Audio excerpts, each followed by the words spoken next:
RX Plastic Composite est une société spécialisée dans la découpe et l'usinage de matières plastiques et composites uniquement. Donc nous réalisons tout type de pièces, que ce soit de la pièce isolante, pièces mécaniques, des joints d'étanchéité, pour tout type de clients, que ce soit de la petite pièce à de la grande, de la pièce simple à de la pièce technique, ou bien du prototypage en passant par la petite série à de la grande. Comme toute entreprise, nous avons besoin de nous améliorer pour être toujours compétitifs. Nous avons analysé nos problématiques. Nous avons observé que nous avions un temps d'ouverture réduit puisque nous travaillons en journée. Nous avons des opérations qui sont sans valeur ajoutée, des délais de plus en plus courts avec des quantités de pièces qui sont de plus en plus petites. Et en plus, 65% de ces pièces ne reviennent pas. Donc notre réflexion, c'est naturellement portée sur la robotisation de notre parc, afin de produire la nuit des séries de pièces récurrentes et ou des pièces qui représentent le plus d'heures, permettant au régleur de produire la journée des petites séries, des pièces nouvelles ou des pièces unitaires. L'idée n'est pas d'enlever du personnel, bien au contraire, c'est de prendre le temps nécessaire de travailler correctement la journée, de prendre le temps de faire des améliorations continues, de travailler sur la sécurité, sans pénaliser le planning. En clair, nous voulions augmenter le temps d'ouverture tout en gardant notre performance, notre personnel, nos conditions de travail, sans pour autant courir. L'accompagnement type tel que nous on le conçoit par rapport à des PME qui souhaitent initier une démarche d'automatisation dans leur atelier, donc plus particulièrement la société RX qui dans première étape nous a abordé d'un point de vue commercial, exprimant plutôt le besoin de voir effectivement ce qu'aujourd'hui la robotique légère et collaborative pouvait apporter dans son atelier, dans l'aménagement de leur poste de travail.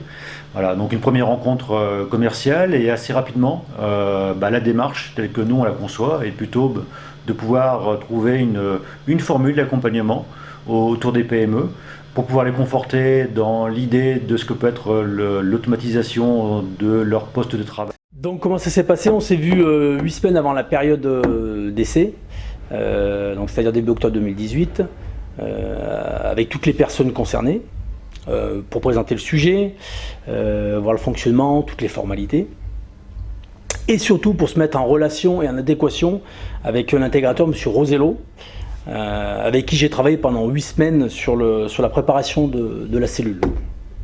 Alors de mon côté, j'ai pris la partie usinage, enfin machine, en tout cas, donc il a fallu que je la prépare.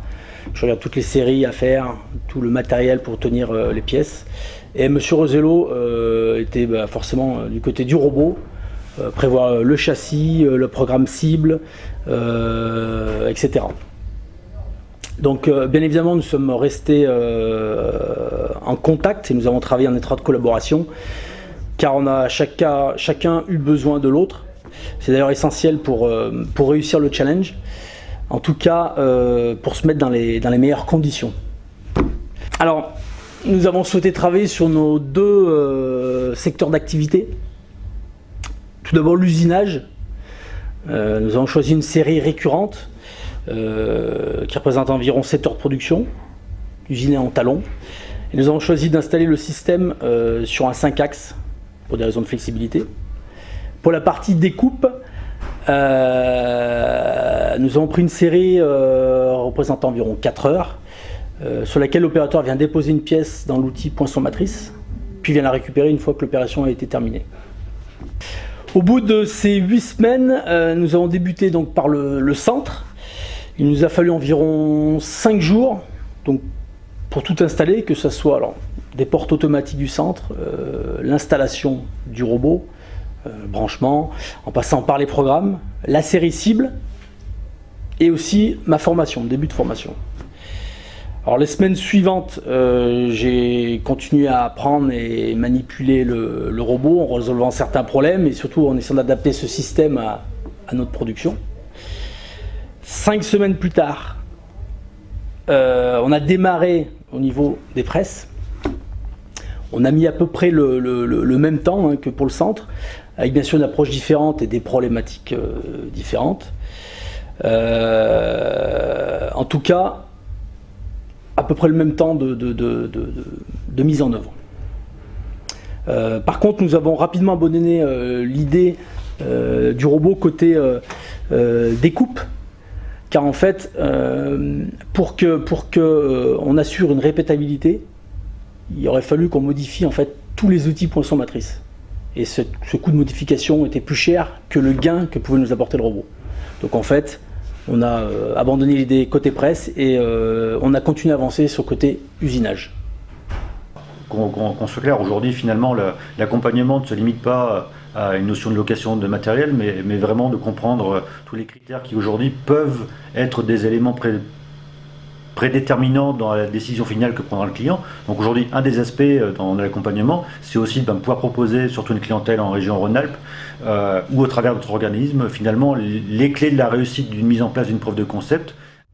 Et petite parenthèse, c'est vrai que si on n'essaye pas, concrètement, dans nos locaux, dans notre façon de faire, on ne peut pas se rendre compte si le système marche ou ne marche pas. Donc c'est hyper important, d'où l'importance de l'offre que présentait tout le partenariat. Ça nous a permis de regarder, de se dire là on ne peut pas, ou là oui on va pouvoir faire quelque chose. Les résultats sont là souvent quand on monte des actions comme ça combinées, où Ideatech propose sa solution associée à un robot que fournit Fit Robotique.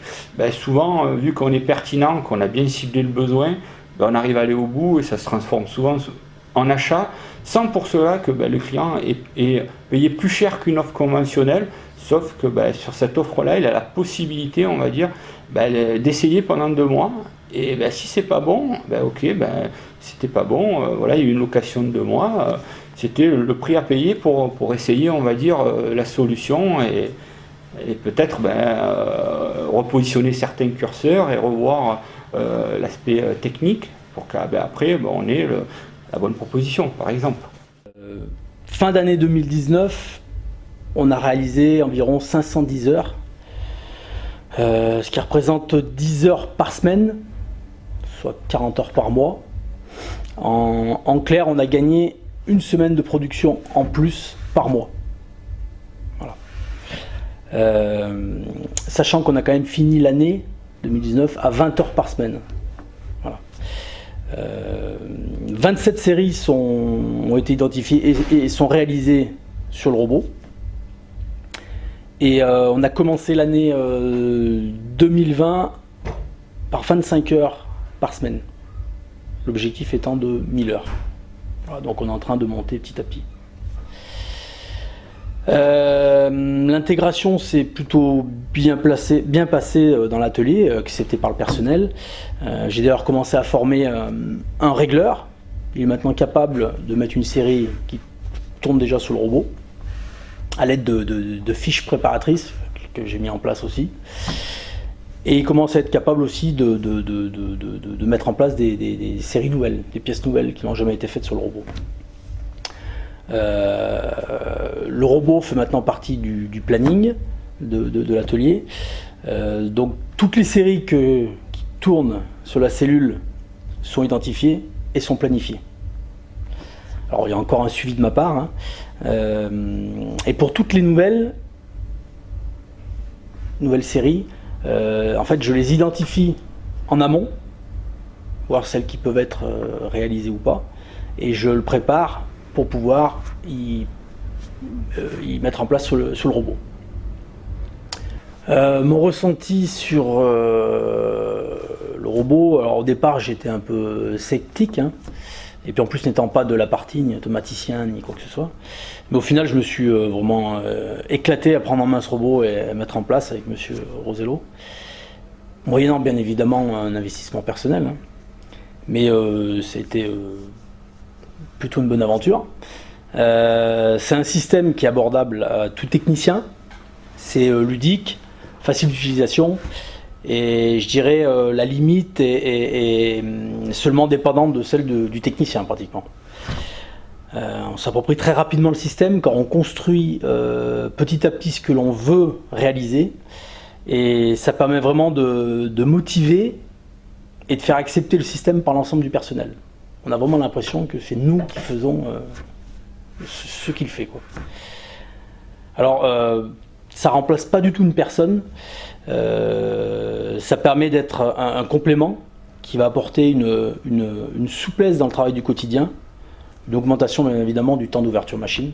Ce qu'on compte, c'est que vraiment, pour qu'un projet robotique réussisse, il y a d'une part le robot qui va bien. C'est vrai qu'Universal Robot avait développé un produit qui était très accessible pour les techniciens. Et on parle de robotique de techniciens, pas de robotique standard. On n'est pas dans des projets très compliqués, on a beaucoup de projets de manipulation, mais qui permettent derrière de créer, on va dire, de l'autonomie dans l'atelier, d'enlever des TMS et surtout de permettre qu'au bout il y a un ROI et après de pérenniser les investissements, d'améliorer la production, d'améliorer les gains de productivité, tout en répondant à ces besoins de TMS. Donc, et un des gros besoins qui a été ressorti de nos clients était le fait de pouvoir déplacer le robot d'un poste à l'autre, tout en ayant de la sécurité, sans trop se poser de questions, et tout en ayant un aspect où le technicien était maître de son intégration, quoi. Mais ce qui a grandement permis de faire ce pas, c'est encore une fois l'offre du CETIM, enfin du partenariat, du package complet, hein, avec la région FIT Robotique et Ideatech, car sans ça, je pense qu'on n'aurait pas fait le pas pour essayer cette nouvelle technologie, par manque de temps, par manque de compétences. Donc c'est clair que c'est vraiment quelque chose qui a grandement participé à ce qu'on installe ce système. Et on voit que maintenant, en fait, ça se passe super bien parce que je pense qu'on va investir dans un deuxième robot UR.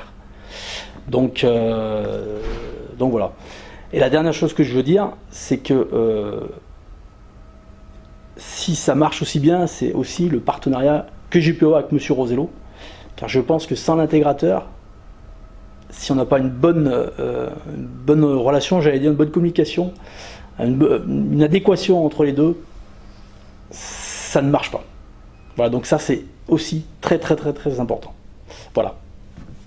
Aujourd'hui, on a suffisamment d'outils à nos dispositions, voilà, que ce soit au niveau du distributeur, au niveau des différents partenariats. Voilà, et pour nous, c'est ce qui a du sens, on va dire, dans l'accompagnement du client. C'est vraiment de bien comprendre son besoin, de pouvoir le qualifier très en amont, d'essayer de minimiser l'impact économique dans un premier temps, voilà, de l'éveiller aussi à toutes les dispositions qui sont mises en place par différents organismes régionaux et institutionnels pour finalement les aider à pouvoir faire le premier pas dans l'automatisation de leur outil de travail, sachant qu'aujourd'hui, avec le recul qu'on a depuis quelques années, on sait qu'effectivement c'est une équation qui aujourd'hui participe à la réussite d'un projet industriel dans sa mise en œuvre en atelier.